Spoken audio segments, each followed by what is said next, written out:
Welcome to a Rice University podcast. For more information about us, please visit our website at www.rice.edu.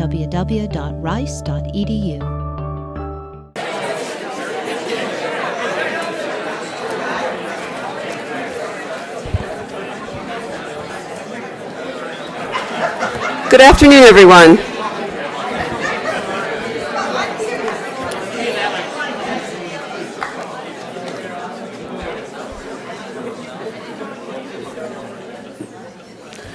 I think people are still filing in, but you can find your seats while we start on time, which you will not ascertain by looking at the wall clock. I want to point out to everybody that the wall clock is very wrong.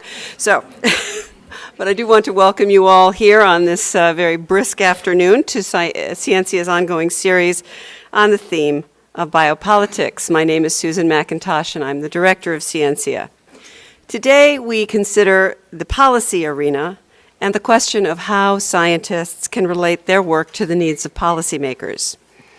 At a time when potential life and death questions, from environmental impacts to biodiversity to emergent diseases and the threat of epidemics to stem cells, are all subject to policy decisions, the role of the scientist in bringing reliable information to bear on decision-making processes has never been more critical. What considerations should guide scientists who opt to fill this important role, particularly as it will bring them into an arena in which political considerations may trump scientific ones? We are exceptionally fortunate to have a commentator today who has unsurpassed experience and insight on this issue. Of course, Neal Lane, Malcolm Gillis University professor here at Rice, past provost, past director of the National Science Foundation, past director of the White House Office of Science and Technology Policy, as well as assistant to the president for science and technology during the Clinton administration, needs no introduction. But let me simply mention some things about Neal that you may not know. He is the recipient of 13 honorary doctorates. If there is a committee on science, technology, and education in Washington on which he has not served or at least addressed, I can't imagine what it might be. He is a fellow of the American Association for the Advancement of Science and of the Association for Women in Science. He is the recipient of numerous awards and prizes, including 2 awards from the AAAS, the Philip Haug Abelson Award and the William D. Carey Award, the American Society of Mechanical Engineers President's Award, the American Chemical Society Public Service Award, and last but not least, Rice University's George R. Brown Prize for Superior Teaching, twice. Many of us recall that in his LBWH, that's Life Before the White House, he pursued distinguished research in theoretical atomic and molecular physics, and he still holds an appointment in the Department of Physics and Astronomy. His attention continues to focus today on science and technology policy, and he's senior fellow of the Baker Institute for Public Policy. And on the Baker Institute Science and Technology webpage, you can find 2 important white papers that Neal completed last month with co-author Kirsten Matthews, one on science and technology recommendations for the incoming Obama administration, and one on human embryonic stem cells, also recommendations for the incoming administration. He is the very model of a scientist engaged with policymakers and politics in the public interest. We are so very glad to have him here with us today, talking about scientists speaking out. Neal.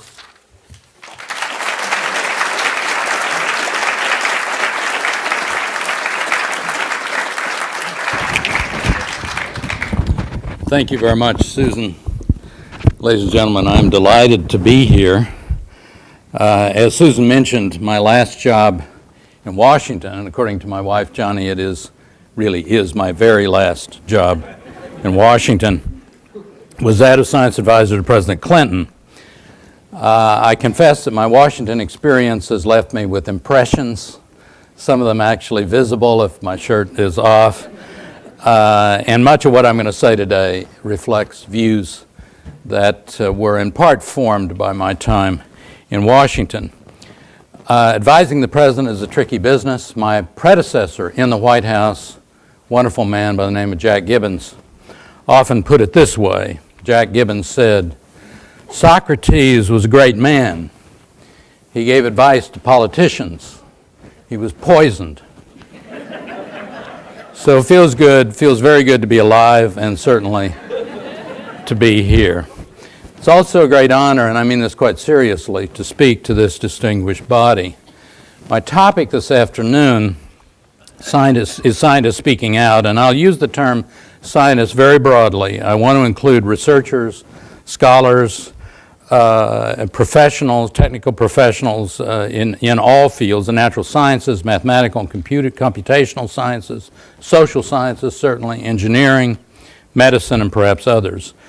I hasten to point out that non-scientists speaking out is also a very important topic, and many non-scientists have far more influence on presidents and members of Congress and so forth, and the general public than do scientists. Actually, I believe, as I'll say a little bit later, that I think the most powerful message could be delivered by scientists and non-scientists speaking out together. And I've talked about this before here. But the topic I was asked to address today was scientists speaking out, and my bottom line message is scientists really should speak out for reasons I'll explain. Now, when I say speak out, I don't just mean writing books and articles, papers, op-eds, giving press interviews, appearing on television, congressional testimony, serving on advisory committees. All those things are very important, and they're the right things for many of us to do. But I also include in the term speaking out, getting actively involved, getting to the table where policy is discussed and where decisions are being made. And that might even include running for Congress. So that's all pretty messy stuff.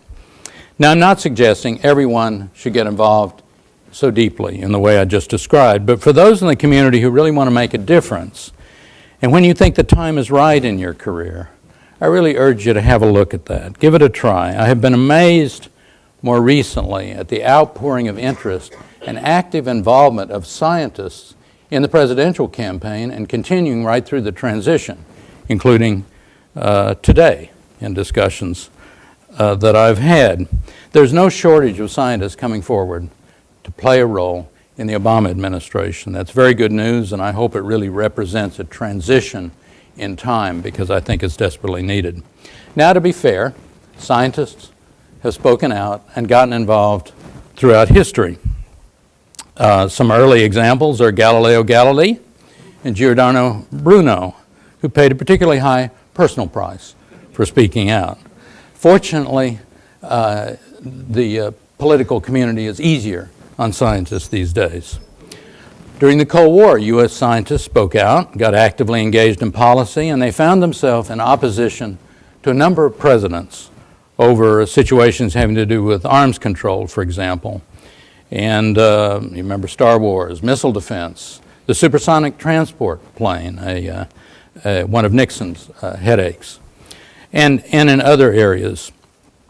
And they have gotten really the wrath of the presidents in doing that during those periods. In more recent times, scientists have spoken out on several controversial policies of the George W. Bush administration. For example, the president's restrictions on stem cell research and the administration's position on climate change policy. And in addition to that, what many of us have called a broad abuse of science through the government's manipulation of the scientific record and appointments to advisory committees to suit partisan political agendas. So scientists have spoken out, and they've gotten involved in policy debates in the past, but we face a future that will be very different, I think, from our past. And so it's a good time for scientists and those who wish to help scientists think through this process to decide what their role really ought to be. So in this talk, I want to call Scientists Speaking Out. I really want to structure my comments around three questions. Why should scientists speak out? How should scientists speak out? And what should the public expect when they do? In other words, how should scientists be held accountable for what they say and what they do? And I'll take this opportunity to talk about some ideas that were expressed by policy scholar Roger Pielke Jr. in his provocative book that actually reviewed quite well called The Honest Broker, Making Sense of Science and Policy and Politics. It was published by Cambridge Press in 2007. Pielke's book describes a far more thorough discussion of all these topics than I'm going to be able to do, and so I urge you to give his book a read if you're interested in these topics. Now, it's useful to have some definitions. So here's a triangle of words: policy, politics, and science. One could give many lectures about any of these. In fact, many of my colleagues in the room do that quite well. But for today, please excuse me, I will use Pielke's definitions, and they're quite simple. Policy is a decision. Politics is a process of negotiation and compromise in pursuit of, let's hope, desired ends. And science is a systematic pursuit of useful information, knowledge. We could quibble with these definitions, but for me today, they're fine. And while we're talking about definitions, it's important to know what qualifies as science policy, where it's helpful, I think, to talk about two kinds of science policy: policy for science and science for policy. So first of all, policy for science. Well, that's the easier one. It means laws, regulations, government programs, and decisions that deal with research. How much research, what kind of research, such things as funding, regulation of research, stem cells, for example, clinical trials, human subjects research, the science and engineering workforce, such an issue, science and math education, international cooperation, for example, when we work with other nations to build a new telescope or a particle accelerator. All the things, and immigration and visa process, export controls, all the things that make it easy to do science, at least possible to do science, or that make it difficult. Of course, there's a long history of scientists working with government on matters of policy for science, not only performing peer reviews for research proposals. Many in the room have stacks of research proposals on their desks awaiting review. You should be doing that instead of listening to me. But also serving on advisory committees to agencies that fund research and working with the national academies and other organizations, such as the American Academy of Arts and Sciences, to inform the public and policy apparatus. The second area of science policy, science for policy, is much broader. It really includes these kinds of things, but there's no such thing as a list. It's pretty much true, I think, today, that any important issue of public policy has got some aspect of science, engineering, technology at its foundation. So this is a very big list. Now, many scientists advise agencies that deal with these kinds of issues. For example, the safety and efficacy of drugs. You may have read a couple of articles in the New York Times this morning about the problems with FDA. Scientific advice to an agency like the Food and Drug Administration is really very important to the health, happiness, welfare of everybody who lives and visits this country. Safe levels of arsenic in drinking water, controversial issue in the current administration. That's the Environmental Protection Agency. They need scientists to determine what the scientific findings are and try to help guide the agency. Nuclear power, nuclear waste material, that's the Department of Energy. And of course, many of our colleagues in fields like economics, statistics, political science, and many other fields, including the arts, the humanities, social sciences, advise governments, local, state, and federal, on a broad range of policy issues, and have been doing so for a very long time. So what's changed? Well, maybe it's a change in degree as much as anything. What I think has changed is the number and the complexity of policy issues that require expert scientific and technical advice, as well as the rapid pace of change of scientific understanding and technological capability, and the political pressures on the agencies that are faced with controversial policy decisions. I'll come back to it. This is the case with biomedical research, for example, in areas like stem cells or human cloning or genetic engineering, where the science runs right up against deeply held religious belief and genuine ethical concerns. Well, without adequate scientific expertise and advice on complex technical matters, the usual approach is for an agency like FDA or EPA to simply hunker down, stonewall, until the political pressure exceeds some critical threshold, and then it's panic time and some action takes place. Or there's a change in the White House. Just wait the suckers out, they'll go away. Or the congressional leadership. Well, that's only one reason it is so important, I think, for scientists to spend time inside government as well as on advisory committees and work on some of these difficult issues full-time, even run for office. So Bill Foster recently joins Vern Ehlers and Rush Holt, all members of Congress, all members of the House of Representatives. They all have PhDs in physics. So we got 3 PhD physicists in the Congress. I don't know whether that makes you feel good or not so good, but they're there and they need a lot of help, I can tell you for sure. So let's take up the first question. Why should scientists speak out more often, more effectively, in greater numbers? What's so special about scientists? And I think the answer is obvious, but let's give it a few minutes. The principal reason I think scientists, and again I'm using the term broadly, should speak out and get involved is that they know a lot about technical issues. Science has been central to their lives, or engineering, or technology, or medicine.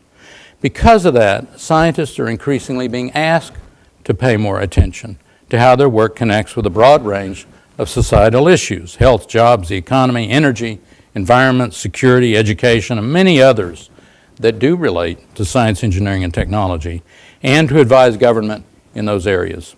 Now, I'm not trying to make the point that scientists are somehow worth more or they're of greater value to society. I think we could have a spirited discussion in the room about that.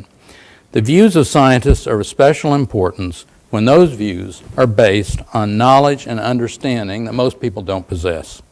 Unless scientists are involved in what are sometimes highly technical considerations, the result is likely to be bad laws, too much or too little regulation, and potential harm to people, to their health, their economy, security, and their environment.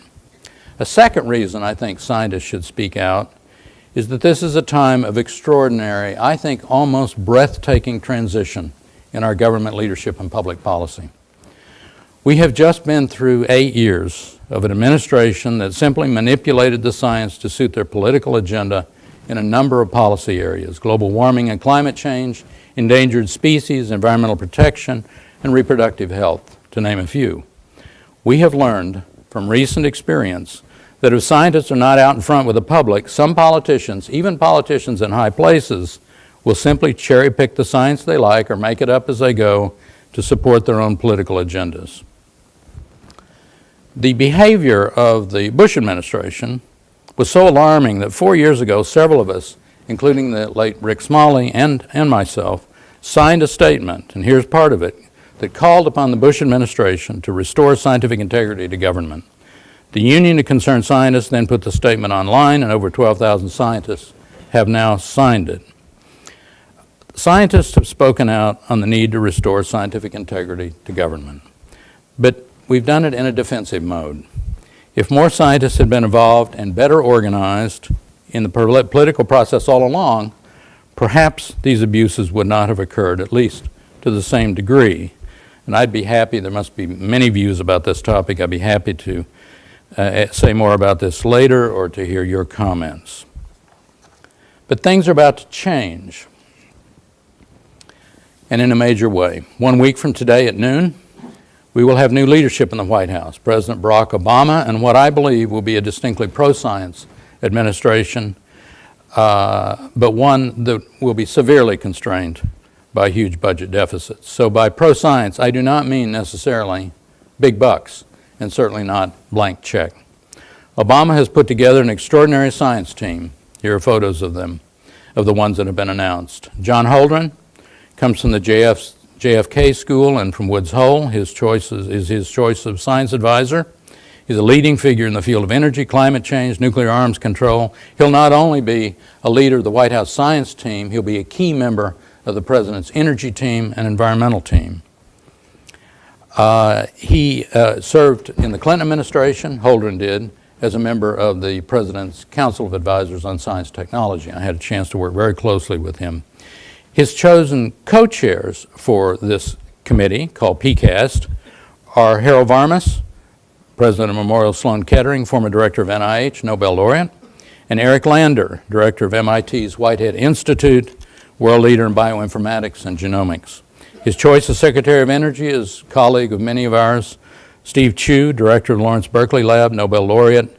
His choice as the administrator of NOAA is Jane Lubchenco, who many of us worked with, international figure in marine biology, MacArthur Fellow and Heinz Award winner.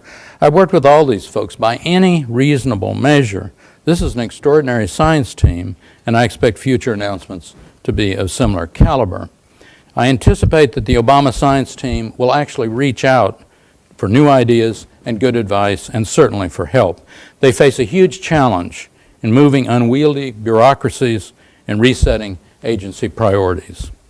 Soon after the initial burst of spending to stabilize the economy, discretionary spending is going to get squeezed, and perhaps squeezed very hard, and science is likely to be squeezed right along with it. If science is to be treated as a higher priority than many other things people care about and need, the case will have to be made. How much science, what kind of science, and for what purpose, and that has not been done. I'll go further. President-elect Obama, starting with his remarks on the eve of the election and continuing up to today, has, I think, made clear that it's going to be very tough sledding for the country for many years. And he sent a signal that he will be asking the American people, and that includes scientists, to roll up our sleeves, work with the President and his team to fix the many things that are broken, rebuild, and move forward. Now, you may know that Senator Obama partnered with conservative Republican Tom Coburn from Oklahoma, I should say very conservative Tom Coburn from Oklahoma, to write a bill strengthening transparency and accountability in Federal Spending Act of 2008. And last Wednesday, he named Nancy Killefer as the new Chief Performance Officer, the senior person within the White House Office of Management and Budget, who would be looking for ways to reduce spending. Now, Nancy Killefer is a no-nonsense budget expert who worked in the Clinton administration as Assistant Secretary of Treasury. The big issues are going to be the big ticket items, entitlements, I guess, defense spending, but her staff, you can be absolutely sure, is going to go line by line through that federal budget, and they're going to be under the gun to find places to cut. The research agencies need to be prepared to explain and defend exactly what they're doing and spending money on, and they may ask for your help in doing that. My third reason for scientists speaking out is that, like it or not, science and politics in the U.S. are strongly coupled, both at the front end, where the research gets funded and regulated, and at the back end, where science is needed to help guide policy, laws, regulations, government initiatives of various kinds. In our system of democracy, policy decisions are made through a political process, and as I said earlier, it's usually very messy. Scientists traditionally have argued that science and politics should be kept quite separate from one another so that the latter does not contaminate the former. Well, it's not clear to me if this was ever true once the federal government began to fund research during World War II, but it is certainly not true today. The rationale for spending tax money on research is the promise of useful applications for the public good, period. And increasingly, science is used or misused, as I've suggested, to support partisan political agendas. That's a theme that runs all through Roger Pielke's book and many others. Now, peer review does a pretty good job of protecting the agency's ability to make competitive grants using peer review, but members of Congress never give up trying, and you may know that over the last couple of years, continued efforts have been made to kill 2 grants made by one of the NIH grants, I guess, in psychology. Just to make a point, some congressmen wanted to make a point. House of Representatives passed those on, and the Senate killed them, so killed the efforts. In other words, the grants got funded, but the House of Representatives actually voted to kill 2 peer-reviewed grants. So it's not going to go away. We'll see more of that in the future, but I hope not much. Now, scientists themselves invite political interference when they want something done. So if NSF decides to postpone building a telescope that the astronomy community wants in favor of something that the agency considers higher priority, the community goes to the Hill and lobbies Congress to reverse what goes on in the agency. Irritates me, I can tell you for sure. Usually everybody loses in the process, but that's an overt political action. In other cases, scientists urge universities to lobby the senators and representatives for earmarks, pork barrel funding for research projects or facilities on their campus. It's very hard for a university not to do that. Everybody does it. Good things often come out of it, so I understand the debate. But it does have to do with political action. That brings us to the second question. If scientists speak out, how should they speak out? And how should they get to the table for these policy debates that I'm suggesting? How should scientists make the best use of their expertise, their skills, their reputations, their connections to make a positive difference? Well, I think telling the truth would be good, for starters. But as you know, and as all scientists know, truth's not so simple. Science seldom, if ever, offers unequivocal truth, at least in the way most people think about the meaning of the word. Mathematicians do better at that, I would say. Now, scientists are fond of saying on the one hand and on the other hand. Well, member of Congress doesn't want to hear on the other hand, nor does anybody in the White House. They want to know what to do, and they want to be able to rely on the scientists to point the finger if somebody doesn't like the action. Well, are Newton's laws true? Well, depends on the circumstances. They don't do a very good job of describing electrons and atoms or quarks in the nucleus. Well, what about evolution? Is evolution true? Well, depends on what you mean by evolution. Biologists have actually learned a lot since Darwin. My point is that even if a scientist, expert in his or her field, makes an honest effort to tell the truth, it's not so simple. And that's why we as scientists often come across as equivocal and not really getting to the point. And so you understand. Moreover, sometimes scientists are inclined, even pushed for various reasons, to go beyond the simple statement of scientific consensus when consensus exists and make bold assertions. And one example would be predictions of a tipping point in climate change beyond which the consequences are irreversible and could be truly catastrophic for the world. The prediction made by NASA climate expert Jim Hansen is based on climate modeling and his understanding, which is actually quite expert understanding, of so-called positive feedback effects that are serious matters and large uncertainties in climate predictions. He could be correct. My guess is he's correct. But the uncertainties of modeling are still too large to be confident, and it's hard for the public and policymakers to know what to do with such information. And if bold predictions or promises turn out not to materialize, then science loses credibility. An additional challenge we face as scientists is translating our scientific and technical information and our sometimes complex logical arguments into words, concepts, analogies, the things that people, for the most part, who took their last course in high school, science course in high school, can understand.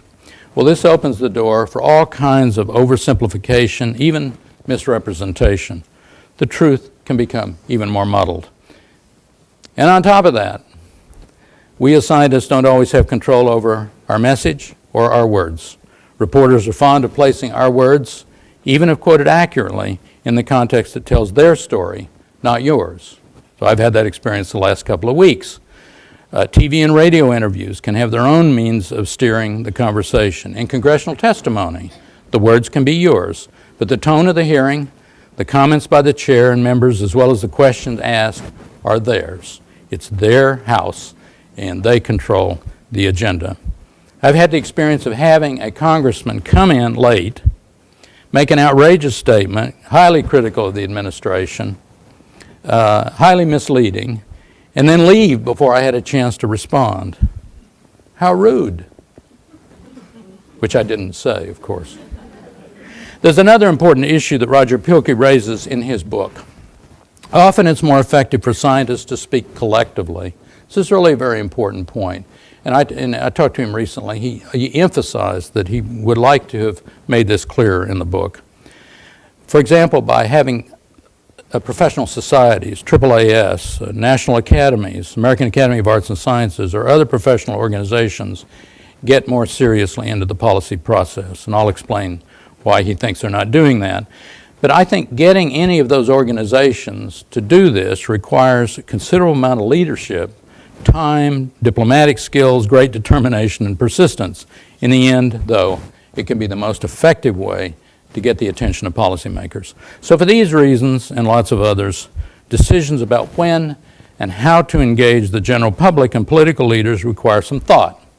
A one-size-fits-all approach won't work, and it is something of an ethical quandary for many of us. If the public didn't care, then it might not matter so much. but the public does care. All the polls I know show that the public respects scientists, actually quite a lot more than they respect many other professionals, and they tend to defer to scientists on matters they consider to be scientific. So it matters when scientists speak, and it matters how they go about doing it. Now, these are some of the issues Pielke addresses in his book, which I'll talk a little more about. He describes 4 possible models or roles. He calls them idealized roles for scientists to consider in speaking out, either as individuals or collectively, to the public or getting involved in the policy process. He calls them idealized because they overlap to some extent, and I'll explain what they each are. And more importantly, one role might be appropriate for any one of us on one occasion, another role might make more sense for another occasion. There's nothing universal or time invariant about any of these. I view them as ways to think about this before deciding what to say, how to say it, and when to get involved. The first idealized role is what Pielke refers to as the pure scientist. Now, as a pure scientist, he means someone who sticks with the facts, and when asked the question, simply points to the published literature on the subject. When asked the question, is the Earth really warming, and if so, what's the cause? The answer is, here are the most recent peer-reviewed papers or reviews on the subject. Go away, kids, you bother me. So that's the pure scientist. That's not actually my image of a pure scientist, you understand, but that's what he means here. He points out that this role of pure scientist is not all that helpful to a non-technical person actually trying to understand better, and it's certainly not helpful to a policy person who's trying to weigh different sorts of actions. The second role is the science arbiter. And I think he means arbiter not in the sense of judge, but arbiter in the sense of an authority figure. He's a scientist arbiter, he or she, is a scientist who is willing to be helpful, answer questions to the best of his or her ability, but who does not attempt to influence the audience or even point to possible implications of scientific findings or policy options. So question, is the Earth warming? If so, what's the cause? Answer, the consensus among climate scientists is the Earth has warmed about 0.8 degrees centigrade since pre-industrial times, and most of that warming, at least in recent decades, is due to human activity, primarily the use of fossil fuels. Now, one potential problem you all can see with this arbiter role is if you change an adjective or an adverb here and there, you go a little bit further, you turn from being an arbiter into an advocate of a particular position, and you start to actually try to influence people with your comments. Pielke calls that situation stealth advocacy. And his view is that the science arbiter can play a valuable role, particularly in cases where policy decisions are likely to be determined primarily by the science.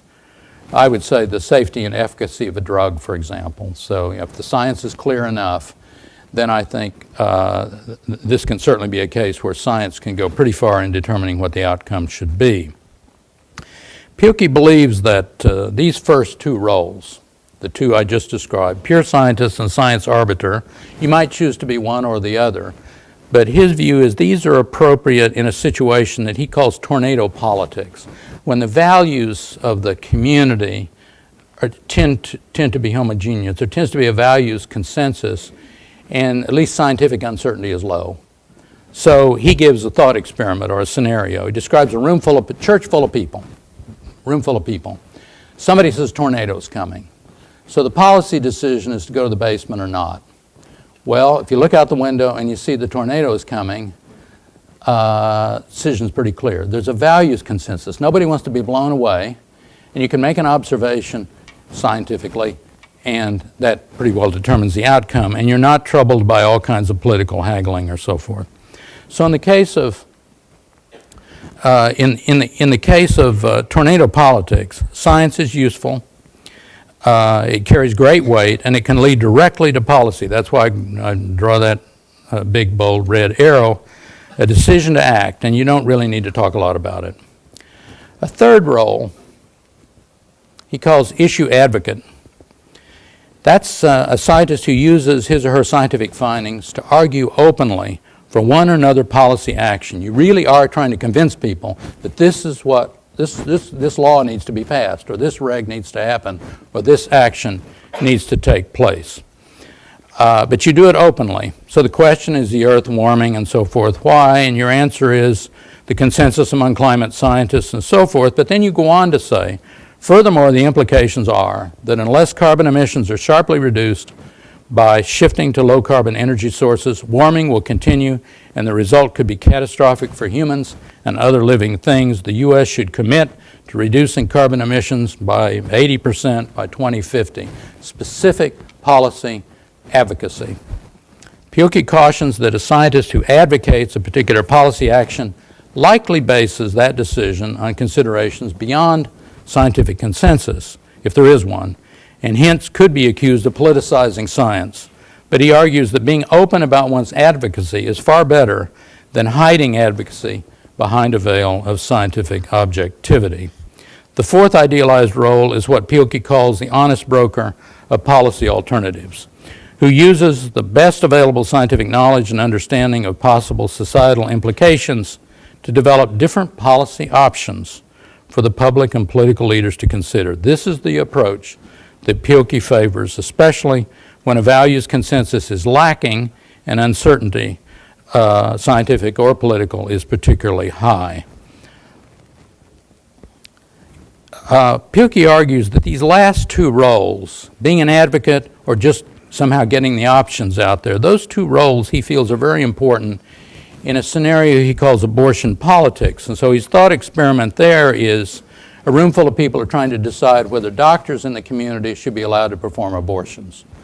Well, I guess you could say there's issues consensus, and everybody wants to be healthy and they want the community to be healthy, and on the other hand, there are deep, deep divisions because of religious concerns and ethical concerns perhaps beyond that.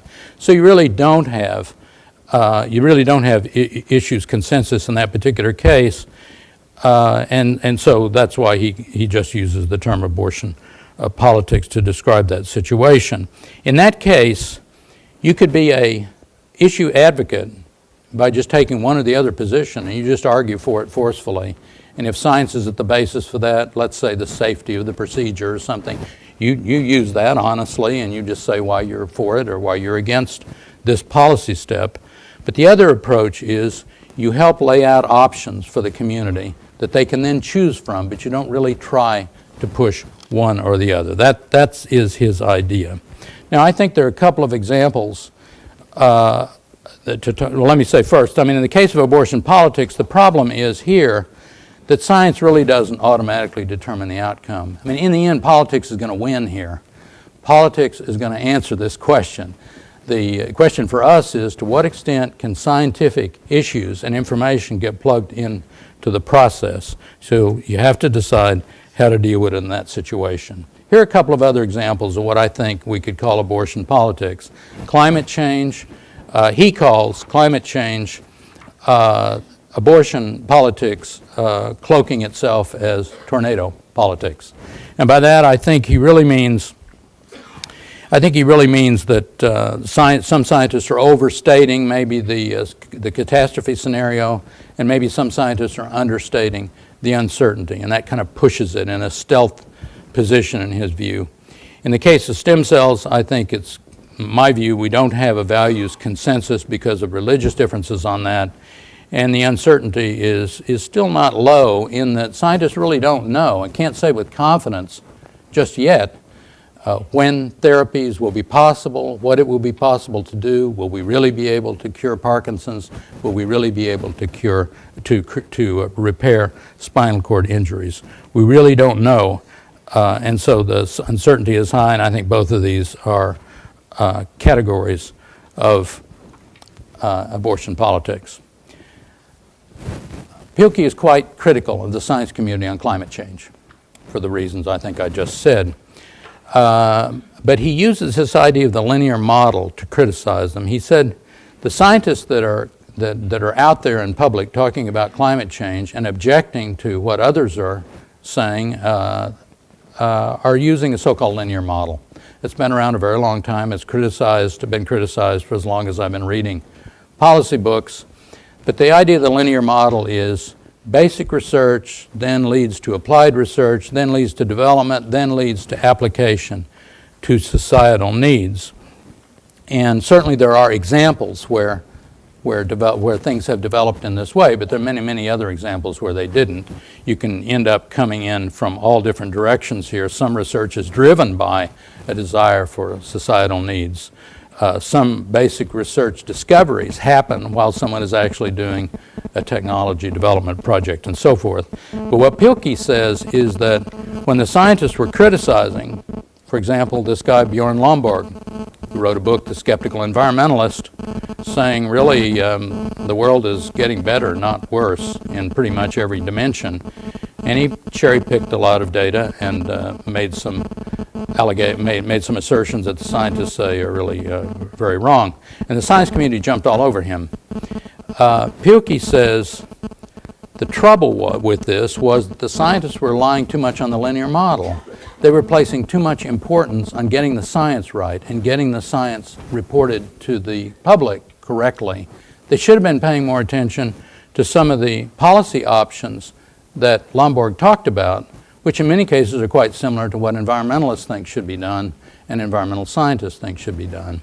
Well, I have trouble with this argument. This is the one place where I have difficulty with Lomborg. Of course, the linear model is an oversimplification, but I just can't see, if you don't get the science right, and if you don't help the public and the policymakers help them understand as best you possibly can about the science, then I really don't see how you can expect the best outcome. Politics then is going to be everything.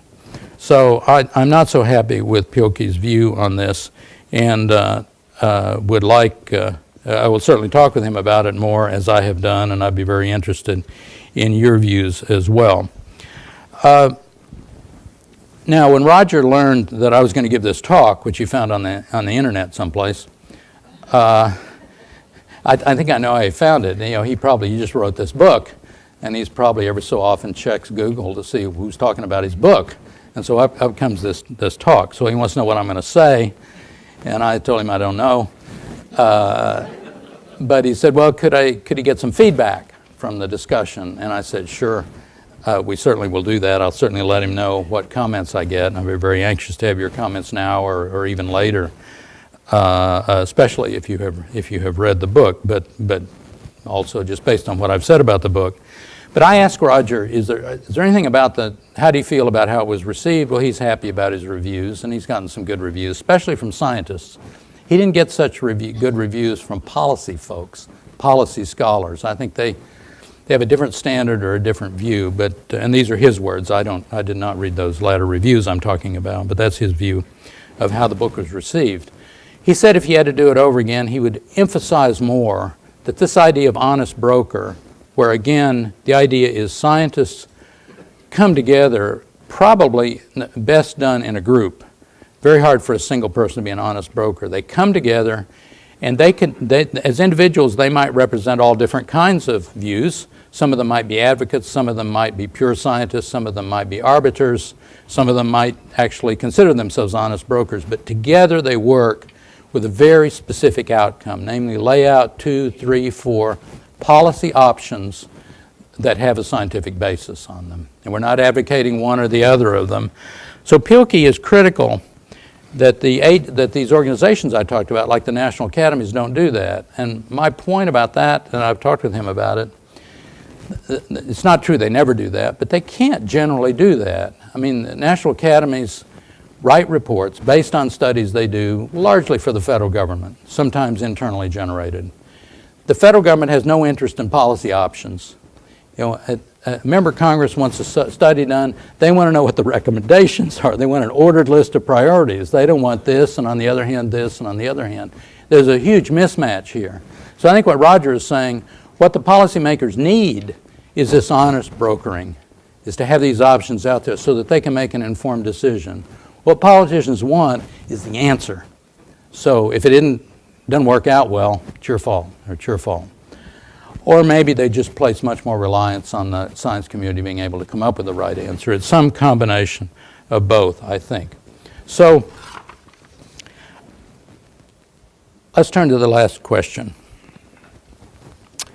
What should the public expect? Well, this is the one that in many ways is harder for me. This is a question about accountability. I hate accountability. I mean, it is very difficult. I'd rather just kind of do my thing and not have to be accountable.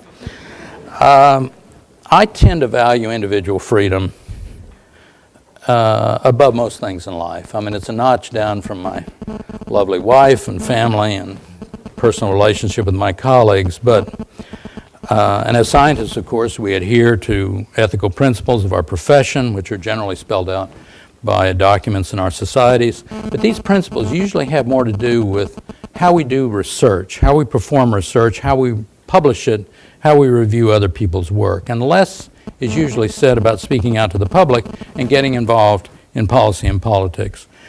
I think the most powerful instrument of accountability for us as scientists comes from within the community.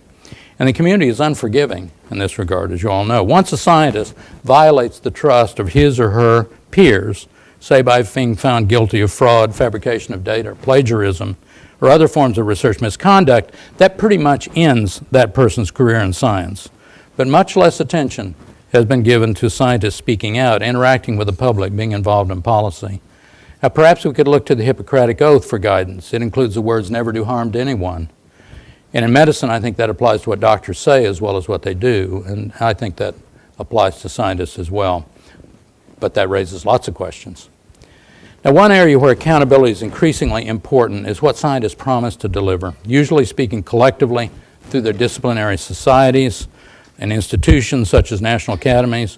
For example, the projected outcome, if you build this telescope for me, I will tell you the following. Of course, research outcomes are impossible to predict.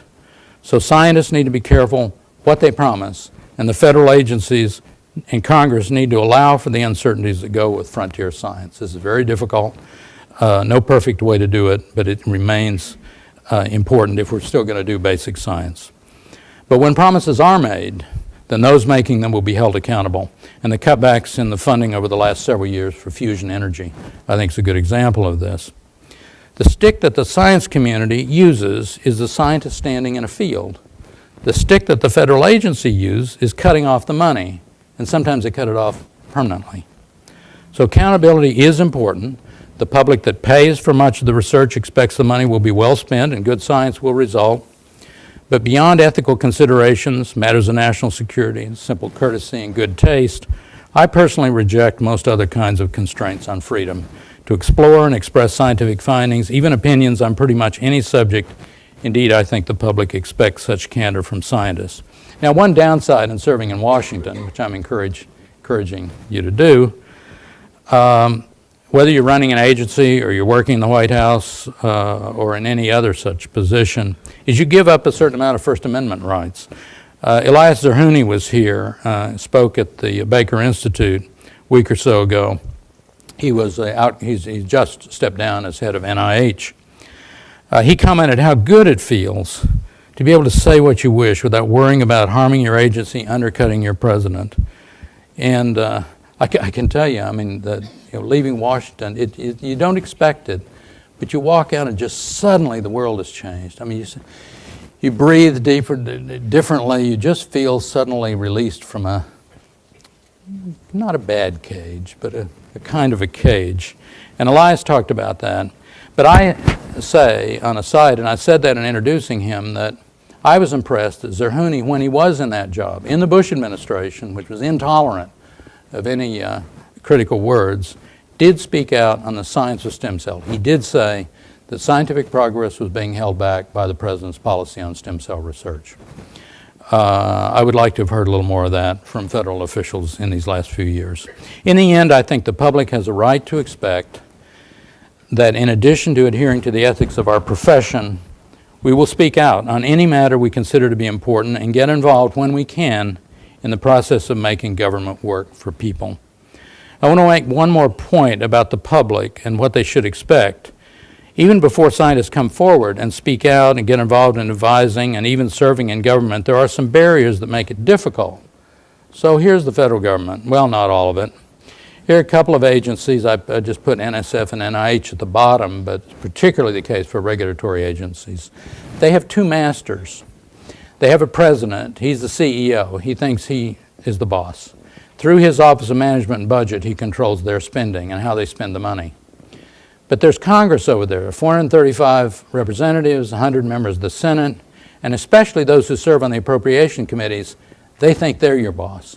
They control the money that comes to you. They control how you spend it.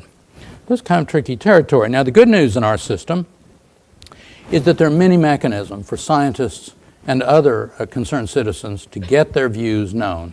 In the case of science, we have the national academies. There's nothing like it in the world in terms of providing quality studies and reports. The president has a science advisor over here, John Holdren, I mentioned earlier. He has a committee advising him, PCAST. I mentioned the new co-chairs of that. The National Science Foundation has a high-level board advising it. All the agencies have expert advisory committees, including many thousands of scientists. The organization doesn't have any of this, is the U.S. Congress. It had something called the Office of Technology Assessment that actually did provide options, just exactly what Pioki's talking about. And it was killed in what you may remember as the Contract for America, Newt Gingrich's transformation of government. I think, you may correct me, I think it was the only thing on the list of the Contract for America that actually happened was to kill this quality agency that was doing good work for the Congress. But we do have good ways of getting advice in, and Congress often invites us to come in and testify. The problem is it's a messy system. American representational democracy is a kind of a complicated structure. So we have all these yellow things. These are ways that people make their views known. So industry, it cares, companies care, they care about different things, they come in with different choices. They pay money to lobbyists on K Street, and the lobbyists go to the Hill, and they go to the White House, they go to the agencies. The media think they run everything. Chemistry comes in and says physics should get less money, and physics comes in and says chemistry should get less money, and meanwhile astronomy and so forth. So there are lots of ways to get views in, but they're all coming in a kind of chaotic fashion. We need some additional structure to this, and that's why I think some of the points that Pioki is making are very well taken. I want to close, and so the answer here is, of course, agencies get caught in the squeeze, and they often can't do anything because the pressure points build up on all sides, and they're stuck. They just wait for the next director or the next president or whatever. I want to close by mentioning the Baker Institute. I won't talk about any of these programs, but it's just an unsolicited commercial message. The Science and Technology program is really run by Dr. Kirsten Matthews, a molecular biologist, and I work with Kirsten on these areas, and I've given the names of some, but not nearly all of the people inside the Baker Institute and around the campus who work with us on various kinds of projects and activities. It's a lot of fun. There's plenty to do. A lot of these would fall in the classification of abortion politics, so they won't get solved anytime soon, so I invite you, please, to join us. And then let me conclude by just saying the current transition in the White House offers scientists as individuals and collectively, I think, the very best opportunity we've had in a very long time, if ever, to make a real difference.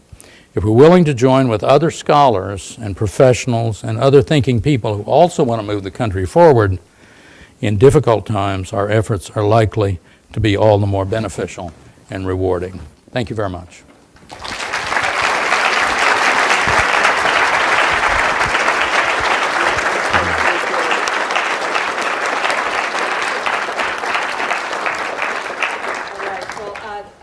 I think we're probably going to have a number of questions, and Neal has invited feedback after that wonderful talk filled with insights from his insider observations from his time in Washington. We do have two people who are going to run microphones. We're recording this, and it will be available on video a couple weeks after this talk when Roger Pioki can actually hear some of your comments, but only if you have a microphone in your hand. So I will call on questioners, and we will get microphones to you. So if we want to have our microphones come to the two sides, if you could put up your hand if you have a question.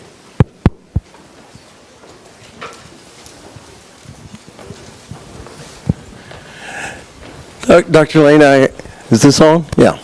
I would like your feedback on a local issue of trying to get scientific policy out to the public. And in particular, I'm thinking about the Houston Chronicle, which I think on Friday last week published an op-ed in Outlook by R.L. Bradley, essentially saying the climate change was not that big an issue and thinking that alarmists were a bunch of idiots. And so I have felt this opinion has been expressed numerous times in the Chronicle over the years, and I wrote back a letter to the editor with 5 points in it, referring to IPCC and James Hansen and the new data about the appearance of methane out of the tundra and the continental shelves. And the last point was, for months I have been quoting John Holdren's statements in a recent Scientific American, was delighted with his appointments, and suggested that people listen to John Holdren instead of Bradley in terms of this issue. The Chronicle did not publish it and has not published that viewpoint to my knowledge for a long time, and I am not sure where to go or how to go about improving the situation. And I'd like your feedback as a Chronicle reader. I appreciate your comments. Can you hear me, or do I need to go to the other mic? I don't have any inside information about the Chronicle's editorial decisions. I have visited with the Chronicle editorial board, and I encourage everyone to do that on precisely these issues, climate change, and on that occasion I think we were focused on the idea of building coal-fired power plants in Texas. Of course, that got lots of publicity. And I assume the Chronicle feels caught between different constituencies in the community. I have found many areas in which I agree with the policy positions of the Chronicle on their editorial page, and read many of the columns that they regularly produce. And so I don't have any data on how they treat this particular topic. I think that's what I need to be clear in saying. But the winds are shifting. I mean, literally the winds are shifting. So, if T. Boone Pickens decides to make money off of wind, there must be some reason for it. And yes, it has something to do with economics, has something to do with his feeling about the price of oil down the road. But still, it's quite consistent with the fact that there is a problem. Climate change is without question a problem. The question is how severe, how much a problem, how soon, for which people. And scientists are working very hard on that, and the uncertainties keep coming down. I think there is change in the community. The Houston Galveston Action Council just issued a report on how the regions should respond to impact of climate change, this whole Gulf Coast region. Well, you don't issue, the report's carefully written, but you don't write a report like that if you don't think there's a problem. And I think HARC, the Houston Area Research Center, is very active in this area, and we work with them as well in public outreach, activities in the schools. So I think you never ever give up. You just keep making your views known, and I think over time people will listen. The polls show the public gets it. I mean, they know climate change, or they believe climate change is a problem. For whatever reason they believe that, they believe it. But when it comes down to dollars and cents in particular communities, those questions are harder, and I think it will take some time to determine this. But I find a lot of interest and a lot of activity in the community. I appreciate your active involvement, and I think we'll move on these issues. I sense even a difference in what the words say in the full-page ads of ExxonMobil compared to what I read on those ads a couple of years ago. So it takes time. It's a tough issue. It is a tough issue. The science of climate change is extremely complicated. I'm so impressed with the quality of the minds and the people who work in that area. What frustrates me is the people who say, oh, it's a hoax, or oh, they must have forgotten sunspots. Well, they didn't say that about you and your research work. Oh, you must have forgotten, some one of 4 absolutely fundamental things that you learned in grade school about your research. why would the climate scientists have forgotten? So it ain't a hoax, and there would have never been a hoax like that. It would be impossible to have, and the scientists are not forgetting things. There could be surprises in any field of science. You could discover something that nobody knows about. There could be something about the nature of the currents or these large feedback effects that we don't quite have right. Sure. That's why you have to be careful. That's why scientists have to be careful what they say. But I'm scared. I'm scared because the people who are most worried about the impacts of climate change are the modelers themselves. Usually it's the other way around. You hear something about a virus, and you go to the expert and says, no, it's not, okay, yeah, that would be a bad bug, but let me tell you 5 reasons why that's not a problem. It's not true of the climate modelers. When you go to, they're the ones who I find are most alarmed every time they learn something new about the climate. Thank you for your comment. There's a question up here and over there. Yeah, no, I'm not going to call them out of the name. Sure, it's hard to see the hands. So, Neal, Sally up here. As you know, I agree with the views that you've expressed today. You've said a lot about science and scientists. And I just think for the sake of our students, can you make a comment about engineers and engineering? Say the last part again, I'm sorry. Can you make a comment about engineers and engineering? Yeah. I remember saying the word engineers in my talk, actually, Sally. I learned at the National Science Foundation not only to do that, but that it's correct to do that. I'd say a couple of things. First of all, the lines between science and engineering have been blurred for a very long time, and that's been a good thing, and it's gone both ways, in my view. The second thing is that the public doesn't understand what engineers are or do, period. It's not clear they really understand what scientists do, but they got a feeling about what a scientist is. It probably comes from a movie or some course they had. So there's an the public education problem, or issue at least, in engineering, and I think we should help with that. As it turns out, of course, the engineering profession is much closer to all of these areas. What do we do about climate change? How do we mitigate? How do we adapt? The challenge there is engineering. Of course, public policy, you've got to get the money and get the rules and the regs, but the work is going to be done by engineers. So I'm in favor of engineers. My daughter-in-law married one. Thank you for the comment.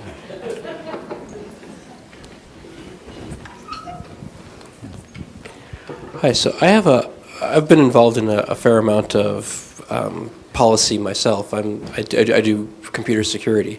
Right. And my question for you concerns inside versus outside. Like on the outside game, I could write blog pieces or op-eds or give talks to activists or do things that generate a lot of sound and fury.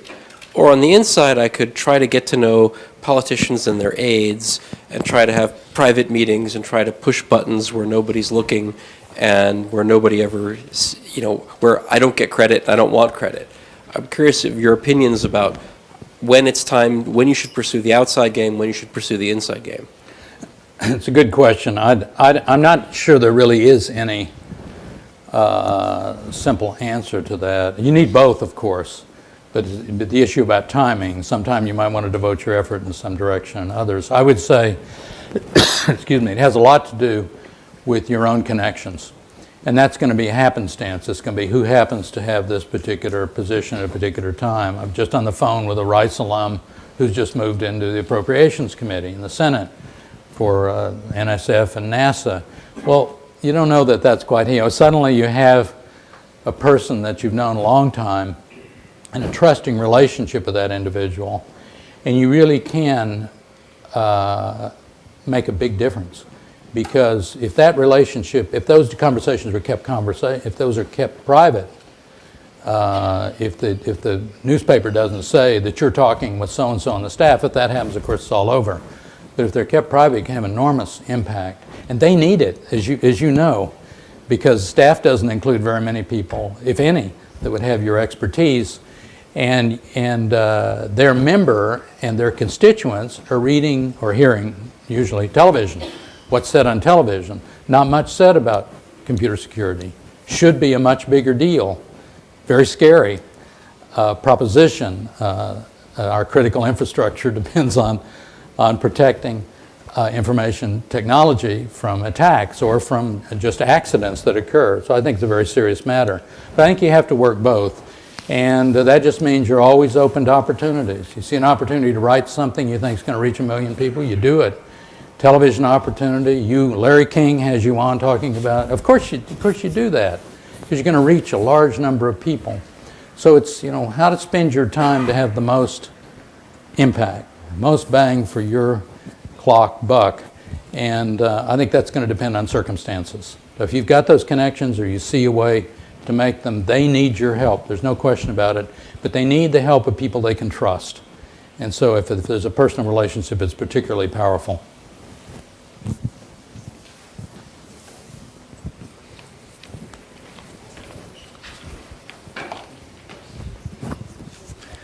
Neal, hi. A softball question. A softball question. Okay. You touched on this a little bit. The central question about how important is it and how successful are scientists in distinguishing between what they are advocating on the basis of their science and what they are advocating on the basis of their values, their concerns as citizens. How critical is it to make that distinction, and how well do scientists, in your experience, how well are they able to differentiate between what can I say on the basis of my expertise as a scientist, and what do I think ought to happen in this country on a variety of issues as a citizen that feed back and forth in ways that I find difficult often to separate. I think, and also, we are citizens. We ought to be able to speak our mind on whatever we want to. But because the general public, and that includes, 535 people sitting in the Capitol, most of those people really don't have a very good understanding of science. And so they would have a hard time knowing what you were doing. So when a scientist speaks about a policy issue from a scientific perspective, they don't quite know what to make about that. And I think that makes it much harder for us as scientists. Also, if we spend too much time trying to separate these issues in our conversation, hey, the time's up. Thank you for coming. What was the guy here for? What did he want? So I heard a lot of those people going in to visit their members of Congress. And when you go in to visit a member of Congress, unless they're a personal friend, you don't have much time, and they want to know what you want them to do. That's it. They really don't have time to be educated. They don't have time for that. Their staff will spend some time on that, but they want to know, why are you here? What do you want them to do? And then if the extent you've got time is why. And so they check boxes. They do the things they can, and the things they can't, they let pass. So I think the community many scientists do this better than others. Some are extremely good in testimony, and I also think in the media, especially if they control their own time, their own show or their own period, they do a very good job of making this separation. But I think it's very hard for the public, the receiving end, it's very hard to understand where that line is. And that's part of what Pilkey is getting at.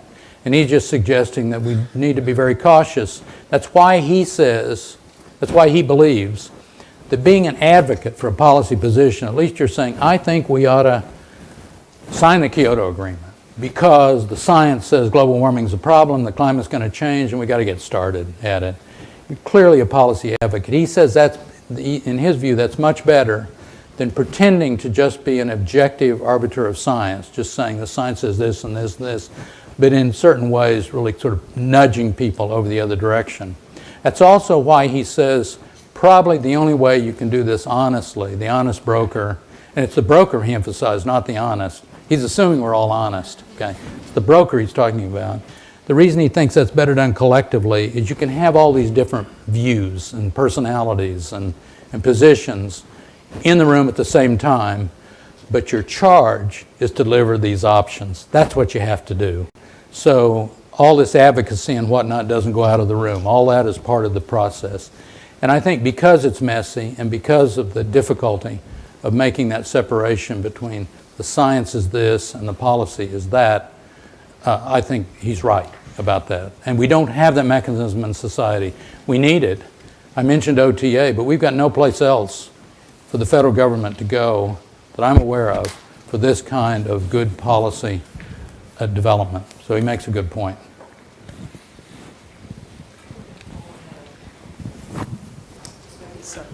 There's one up here in the man back here. Actually, Ready. this is a follow-up question, I guess, now to what Steve just said. And it's my experience that many scientists themselves have a very difficult time knowing whether they're being an honest advocate or an honest, let's see, knowing whether or not they're being a stealth advocate. And I'm wondering if there's something you might suggest in the way of what we do at a place like Rice that would make us all a little more aware of some of our own inherent biases. Well, we all have them, I think, or certainly I do, and I also have trouble making the distinction that you just described. And the other thing that causes me problems is I'm not a climate scientist. I did not run any of these models. Do I know what I'm talking about? I mean, why do I think the things I've said and tend to say are true? And it's really because what I do think I understand is the nature of science, the discipline that goes with science, the standards whereby scientists are held when they do their work, the sort of what I said about an unforgiving community and so forth, what peer review is all about. The general public has none of that. They don't have any understanding of that. But I think we as scientists, we get that. So it's a matter of professional trust, I think. Evolution, I'm not an evolutionary biologist. I mean, I can't, I never had a fruit fly in my house. I shouldn't be too fast to say that. But anyway, I never mated any fruit fruit flies on purpose. So this is getting out of hand, I think. I think it's a really good question, and I don't, we could do something like bring Roger here and let him talk about it, since he's thought a lot about the issue. We could do something at Baker Institute. We could put together a panel and get people from different perspectives, just kind of chew on it, and maybe even a workshop where we all sort of come to the table and say, yeah, but what about this? What about that? I think sometimes that's the best way to deal with those issues. And then whatever comes out of that, we can make freely available. We can write a report, we can put it up on the web, and start a conversation, which I think is not a bad idea. Certainly would be helpful to me. One final question?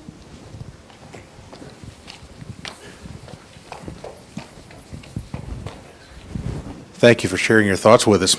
I wonder if you'd comment on a very current situation where, in this case, an engineer is running a federal agency, NASA, and has very specific ideas based on data that his team has developed around a launch vehicle, and yet other parts of the community are really pushing to use other launch vehicles from DOD and other places.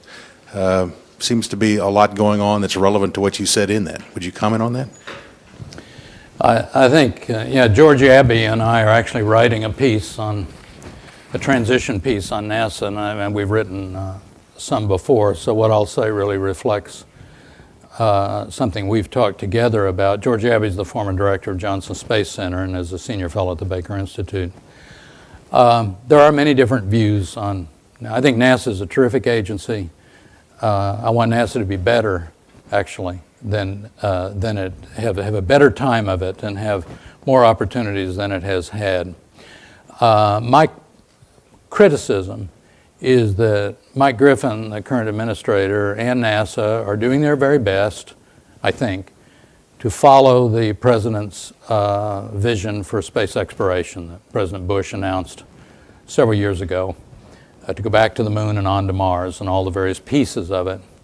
At the time, I thought it was quite flawed, seriously flawed, for a number of reasons, and said so in congressional testimony. I said it was a very bold vision that the president had for U.S. space, but it was quite clear from what was said about the budgeting and the fact that science was no longer a priority that I considered the initiative incomplete, because one of the great things NASA has done is its science.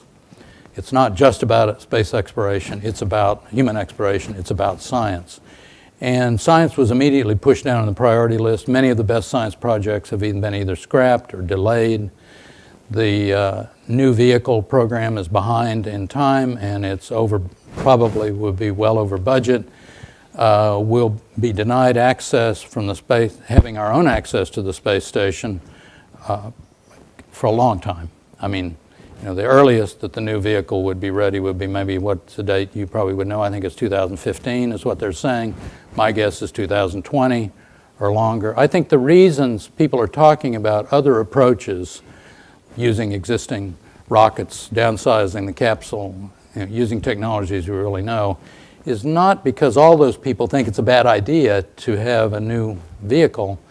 I think it has to do with budget realities, political realities, and other such matters. I'll stop there. It's just a very difficult issue for the new administration, and I know that the transition team is talking about this, and I'm not on that transition team, but they are talking about this right now. I mean, what in the world do you do at this point? Do you stay the course if you can project various problems, or do you make some correction to the course? And I don't know what the administration is going to do.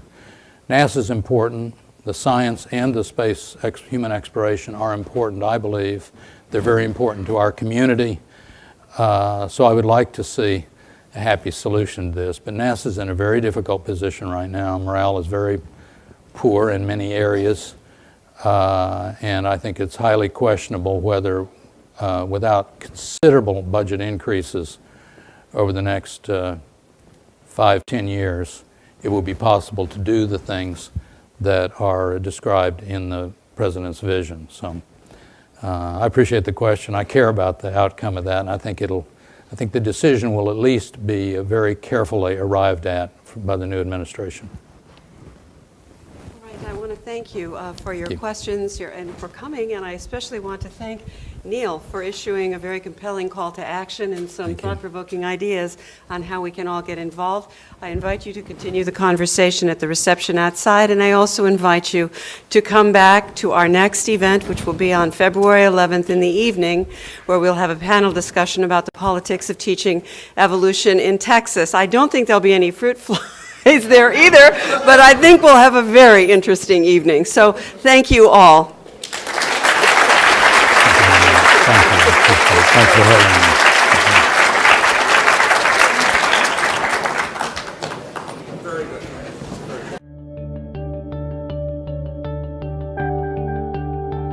This program is protected by copyright and may not be redistributed in whole or in part without the express written consent of Rice University Digital Media Services.